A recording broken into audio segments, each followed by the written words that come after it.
Welcome to my YouTube channel చాయ్ కవర్లు. This is weekend vlog.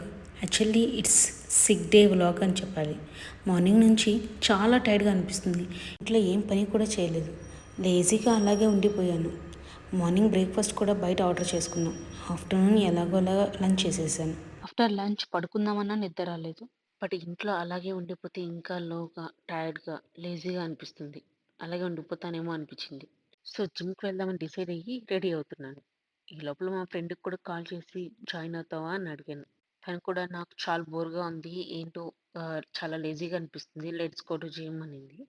So, మా అపార్ట్మెంట్‌లో జిమ్ ఉంది. కానీ అది ఎలా ఉందో ఏంటో అనేది ఎవరికీ ఐడియా లేదు. ఎప్పుడో లాంగ్ బ్యాక్ నేనొకసారి వెళ్ళాను. నేను, మా హస్బెండ్. తర్వాత వెళ్ళిందే లేదు. అప్పుడే అక్కడ ఏమీ వర్క్ చేయట్లేదు. జనాలు కూడా ఎవ్వరూ వచ్చేవాళ్ళు కాదు. ఎప్పుడు కంప్లెయింట్ ఇస్తూనే ఉండేవాళ్ళు ఆ జిమ్ గురించి.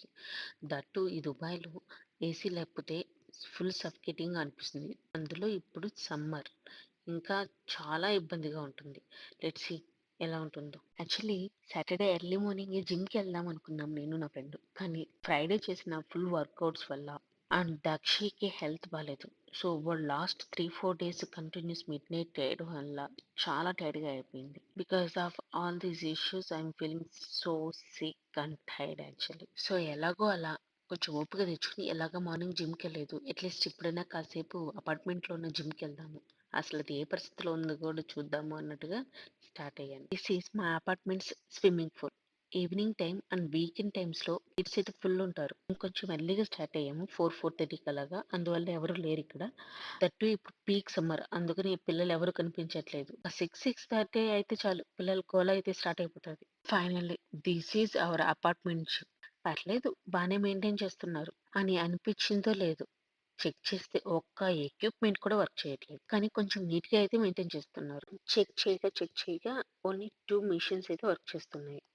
వాటిల్లో కార్డియో ఒకటి అండ్ థ్రెడ్‌మిల్ ఒకటి. సో, నేను కార్డియో కాసేపు చేసేసాను.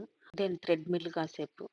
అండ్ హానెస్ట్‌లీ అక్కడ చాలా సఫోకేటింగ్‌గా అనిపించింది. ఎందుకంటే ఏసీ కూడా వర్క్ చేయట్లేదు. దుబాయ్‌లో ఏసీ లేకపోతే ఇంపాసిబుల్ సర్వైవ్ అవ్వడం. ఎందుకంటే because of heat and humidity అంత పీక్ లెవెల్‌లో ఉంటుంది. దట్ టూ ఇప్పుడు సమ్మర్ కదా! హ్యూమిడిటీ చాలా ఎక్కువగా ఉంది. ఎక్కువ సేపు ఉంటే బ్రీతింగ్ ఇష్యూస్ వచ్చేలాగా ఉంది. అక్కడ బయట చూడండి, నా ఫ్రెండ్ "నా వల్ల కాదు బాబోయ్! ఈ హ్యూమిడిటీ, ఈ వేడి నేను భరించలేను. వేడిగా ఉంటే ఉండింది. నేను బయటే ఉంటాను" అని చెప్పేసి బయటెళ్ళిపోయి బయట నా కోసం వెయిట్ చేస్తుంది. అందుకేనేమో అపార్ట్మెంట్‌లో చాలా మంది బయట జిమ్‌కే వెళ్తున్నారు. అది పనిగా మనీ పే చేసి. ఎందుకా ఏంటి అనుకున్నాను. This is the reason. Finally బయటికైతే వచ్చేసాం. ఇక్కడ బర్డ్స్ చాలా ఎక్కువుంటాయి. అందుకని కాస్త నీట్‌గా ఉండదు.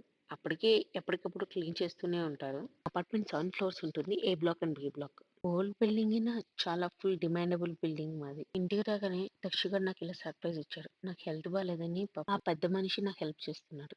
ఇంకా వాడికి రెడీ చేసేసి నేను రెడీ అయిపోయాను. దెన్ కాసేపు పూజ చేసుకుంటే ఫ్రెష్‌గా ఉంటుంది. పీస్‌ఫుల్‌గా అనిపిస్తది అని చెప్పేసి సింపుల్‌గా అలా పూజ చేసేసుకున్నాను. నిదానంగా రెడీ అవుతూ అమ్మతో ఫోన్ మాట్లాడుతూ కాస్త పిస్తా తినేసేసి బయటికైతే స్టార్ట్ అయిపోయా. బయట చూడండి ఎలా ఉందో. టైం ఎంత ఉండుండొచ్చు అనుకుంటున్నారు?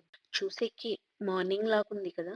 కానీ ఈవినింగ్ 6:50 అయినా కూడా ఎలా ఉందో చూడండి. That is Dubai peak summer. Finally బుజ్మాన్‌లో ఉన్న ప్రైమ్ హాస్పిటల్‌కైతే వచ్చేసాం. దక్షి గాడు పొట్టలో ఉన్నప్పటి నుంచి ఇదే హాస్పిటల్.